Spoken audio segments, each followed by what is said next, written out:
Alliance Mobilization is an event where you have 7 days to complete 10 quests. Your main goal is to reach the highest tiers you can. If your alliance does well, next time it comes, you will unlock more tiers. If your alliance doesn't do well, it may stay in that same bracket, or later on, you can get relegated to a lower division.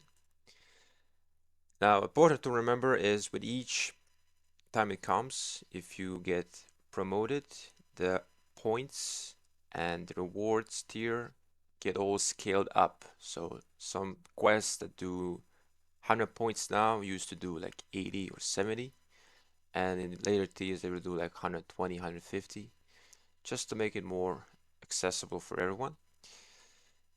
And this is my third time playing this event, and in all those 3 times I had different variations. And what I mean by that is it depends on 3 factors on how you approach this event. First time it came around and it was KVK, and the quests all seemed very more appealing. You know, things like Alliance helps, Barbarian forts, barbarians in general, you know, things like that. Second time it came around, it was recently, and it was during an MGE week, and it was good too because the best way to do all these quests is to align them with different events. So for example, on the MGE, you got the training, don't do siege, we'll do a different one. On training, you do training on day one, stage one. You can do stage 4, stage 6. If you want to do barbarians, you do them on stage 2, and gathering stage 3, you get the point. Now we got the event where there is no MGE and there is no KVK, but there is an event like Game of Power where you can do all things to get all these points, and if depending on your kingdom, you can rank relatively high, but here that's not really achievable because my kingdom is very active when it comes to events like this. So the best quests for free to play really depend on which environment you are in. But for me, something that I really go for are the training quests. And now I'm running the Canyon, but this is the highest tier of Canyon. Usually the points are really low for Canyon.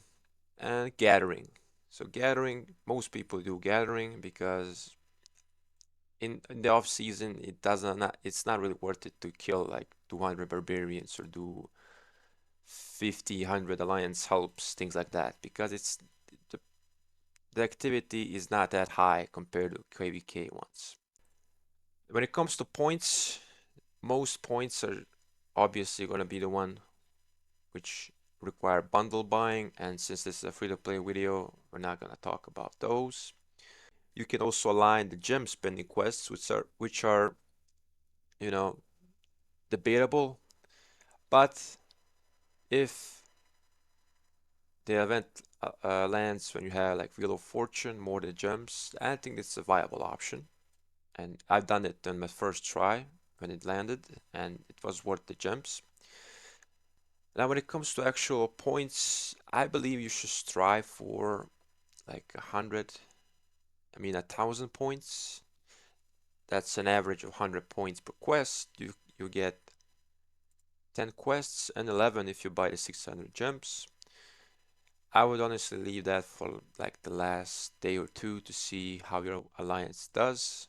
If your alliance already reaches the max points possible, then don't do it, obviously.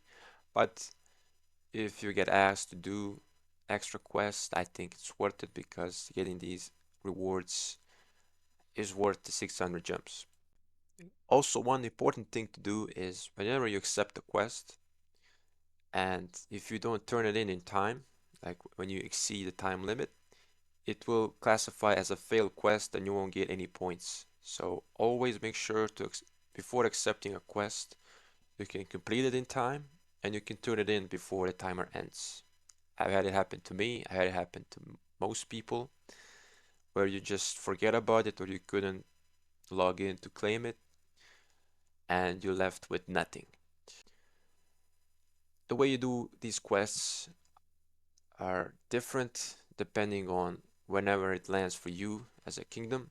If it's in a KVK, then all these quests are more or less very appealing, especially the ones who require like 200 barbarian kills, lots of forts, alliance helps, things like that. If it lands for you in the off season, then stick mostly with the gathering and then try to align yourself with events that come in the game to do either the training ones and things like gem spending, and just try to make sure you get more value than just from the one metric from here. So always make sure to check the events first. Always make sure to align yourself with other events before accepting a quest. I think that's the best advice I can give you. If you like the video, subscribe. If you're subscribed, like the video.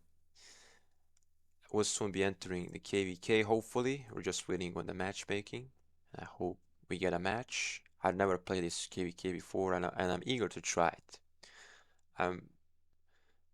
Last KVK was also a new experience, and it's a good one, and I hope this one will be the same. Alright, I'll see you in the next one.